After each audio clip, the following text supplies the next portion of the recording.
Good morning. I like coming out here in the morning, and one of the first things I check on is our little above ground pool. And one of the reasons I like it is because of the sound of the water.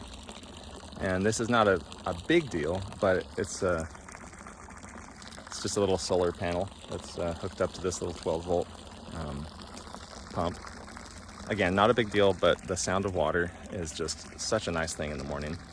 Well, any time of day really, but I just love coming out when the birds are chirping and it's nice and cool still. And it kind of echoes between the buildings here and around the pond. It's just really nice. But today, just walking by the pond, I always like to check out how it's doing too, like how the water level is. It kind of gives me an indication of what the tree's roots might be reaching. It always stays wet, but sometimes there's not actual like pooling water down there as far as I've dug. Today's shaping up to be a pretty hot day. Well, later on anyway.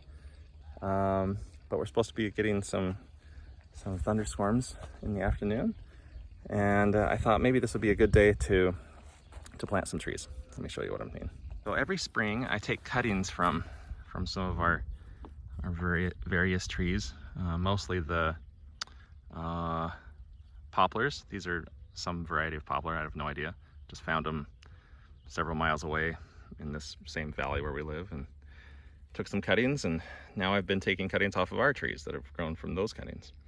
And so I took these in the springtime and stuck them in a barrel of water in the garden, in a foot or so of water, and keep it topped off occasionally. And now as you can see, they're rooting out quite well. I've just planted a couple of them, and I'm gonna plant these ones. I'll take you on a journey. All right. This is kind of the dismal part of our property. Well, I should say it's one of the dismal parts. We kind of are working outward from the house. We always have been. We plant things that are easy to take care of, and then those grow up and shade the next generation, so to speak. Yeah, so out here we've had a bit of a hard time rather, getting trees to grow. This was one of the first trees we ever planted. We paid $300 for this tall tree, and after about 4 months it was dead. It was the gophers and voles that got its roots and killed it, as well as a couple other large trees that we had planted. So we did have big visions for getting this part of the property like expanding outwards, to the far reaches, as far as we could reach anyway, and apparently that reach was a little bit too far. But as we have expanded, with the trampoline and pool and sheds and all our other plants and things, and the chicken coop now is right up to that border, or the run rather. So that finally is growing, a Boleanus poplar or something like that. And out here, we've planted a couple other ones. I planted this one this year. I thought it was going to do well. Maybe the roots are still alive, but this one is even expanding even further out. So now that I've taken it out of the water, I better work quickly. So we're lucky that our soil is devoid of any rocks, which makes it really, really easy to dig. But it also happens to be very sandy soil, and sandy soil doesn't hold water very long. That's probably why our grass fields here are not very big this year, because it's kind of been a bit of a dry year.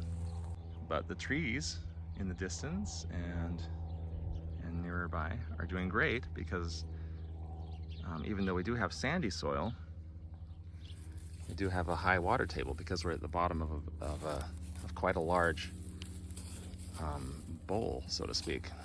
We're the lowest point for miles around. I mean, like our property. In fact, there's a spot right over there, right on the edge of our property, I happen to have, well, you can see it in the distance, that kind of orange colored set of water tanks. They're actually shading a baby tree that I planted. But anyway, right there is literally the lowest point in this entire valley within a valley. You can see that we're in a humongous valley surrounded by mountains on all sides. And then our little valley within this valley, again, our property is the lowest point. So wherever we dig, we hit water eventually. But it does take a few years for these trees to reach down to that water level. Actually, in the springtime, it's almost at the surface, and then in the summertime, we'll say like August, it's not moist until you hit about 3 feet down. I'm gonna finish digging this hole and get right back with you.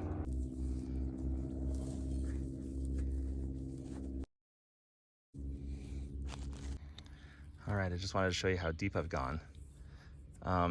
These tree sticks, whatever, these cuttings were in water about, well, it's wet up to there right now, but the standing water was about up to there. And the reason I can tell is these little root buds have started to form that high. Sorry, it's not focusing, but you can kind of see those white dots. There, you see them better. But I want to at least get all of those under the ground. And I'm gonna lightly, I don't want to damage those, especially those deep roots. Lightly sprinkle the dirt around there. Very lightly. And actually I'm gonna go get my bucket of water because I want to put water in there now so that it can slosh around and settle that dirt around the roots. Oh, no handle. Better use both hands. All right. Whew, now I'm out of breath. I'm just gonna pour a little bit of water in there.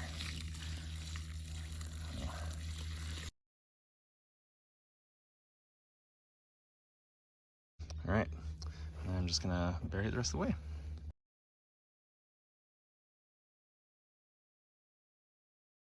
Okay, got the well around it filled up with water. I'm gonna bring in some wood chips. I'm gonna fill up the wheelbarrow, and this tree will be kind of tucked in. It'll stay wet for weeks, whereas if I don't cover it, it'll probably stay wet for like 4 or 5 days maybe.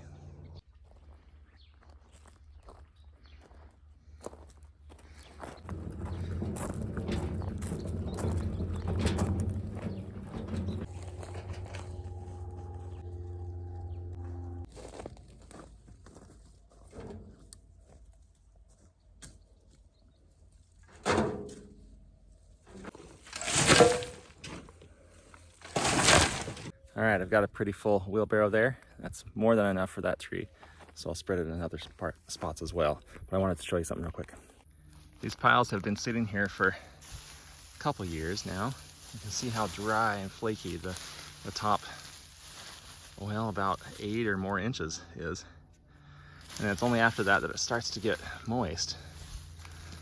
And where it is moist, it smells like soil, and you can tell that it's broken down into much smaller bits.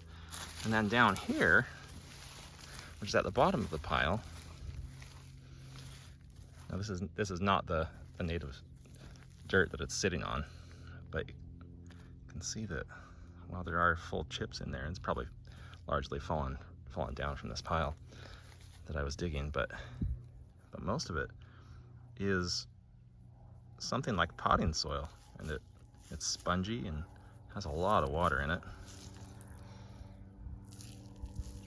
Well, you can see some liquid water coming out when I squeeze it, and then it crumbles easily. Anyway, it smells amazing. It smells like worms are living in there and loving it. And we'll cover that up to keep whatever's in there alive.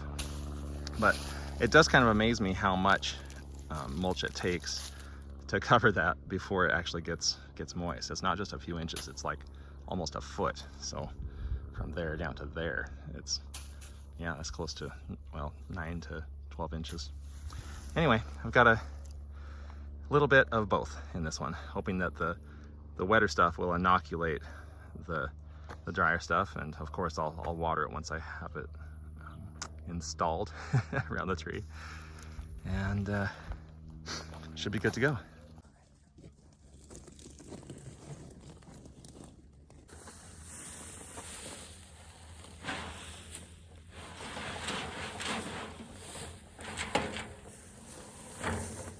All right, well, I just dumped it, and I'm actually gonna try to get some of this wetter stuff right around the base, just to kind of keep it wet. So it's probably only 3 or 4 inches right there around the base, and then like 8 to 12 around that. And that is how we've planted all of our trees. When we first moved here, there were literally two trees and plus one other stand of small trees, small aspens. So I guess three trees on the entire property that were left living. There is one of them right there, and can't quite see the apple tree, but it's somewhere behind there, the old apple tree. And all the rest we planted from sticks in this way, and then other ones we planted from seed. A lot of the stone fruits we planted from seed, and that's kind of cool to see. But around the property you can see large trees that we planted years ago, as well as some little trees along here that are only a year or two old. But eventually those will be big like that. And it's surprising how fast these cottonwoods and willows and what's the other thing I mentioned? Poplars. They grow really fast. And we actually do have some oaks that we've planted this year and last from seed. And some of those are rather large. Well, for oaks, they're pretty small compared to poplars, but for oaks, they've got a good start. And so we'll plant those in between. And as these trees get so large that we can't plant oaks in between, well, then we'll cut some of these down, use all of the branches and leaves as mulch, and plant the oaks within them, oaks and maples and other things like that, longer living hardwoods and more stately trees. Anyway, so that's what I do here. Let's see what else I have to do. I have that one last tree that I need to plant. I won't show you the whole process, but here's one I just planted this morning, and just 16 feet away I'm gonna plant this other one. There's another one that died over there, another one that died there, and I've got lots of them that survived out there. This whole row, for some reason, maybe there's something different about the soil, but it's just not doing well. Anyway, I'll get to this, but I won't show you since I've already showed the other ones. Check this out. I dug one shovelful and discovered that this little tree that I thought was dead is actually sending out little shoots. This is what I think is called a Boleanus poplar. It has a white fuzzy underside. Beautiful tree with a white bark. So I'm just gonna softly tuck that back in. Got a lot of leaf mulch that I'm gonna borrow from up here to put around there. Put back as much as I can of this stuff. Give that just a little drink. Whoa, a little bit more than I expected. All right, so anyway, that is cool. I love that. What that tells me is not just that there's a little baby tree there, but that there's a thriving root system down there. For that to have died on the top and then be coming back from the ground means that the roots are strong, and it'll probably be a better tree, at least in the first few years, than something that I've planted that's big on the top and small on the bottom. And I actually did break off about 2 feet of the top of that going up to kind of force the roots to want to establish, and it kind of sends the top part into survival mode a little bit, and then it sends the energy down to the roots.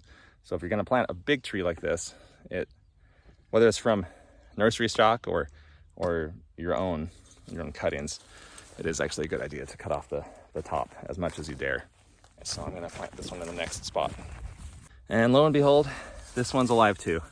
So not this, that's a weed. But you can see, can you see? Yeah, there it is. See? That's doing fine. And this one does need a little bit more mulch around it. It's got some leaf mulch. Give it some water just for fun. But it needs a lot more mulch than what it has. This leaf mulch is great for nutrients as it breaks down, but it doesn't do a great job, I found, of on its own anyway. So this is out just, you know, without other trees around it. So this leaf mulch is not really sufficient to keep it moist underneath, unless I have a lot of it, like really a lot. So I'll go get a little bit of the tree mulch, the wood chips, to give that one a better chance of surviving the summer. And then the next spot actually has a thriving, oh, not that tree, and that one. So they're all doing well. So I guess I'll find another place for this one. All right, this isn't too much further than where I was, but it's much closer to the sheds. So this looks like it was either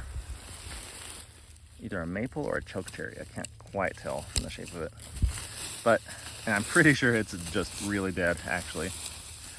But I'm gonna dig it away just to see if it shows any signs of life. It looks like it's either been girdled by some animal, or it's just so dead that it's just been falling apart. I suspect the latter. It's not been showing signs of life for several years. Oh yeah, I mean, there's a worm there. There's signs of life there. Sorry, wormy. And the soil is moist, so it should be thriving, but it is obviously dead. So this is a great spot for my little tree here.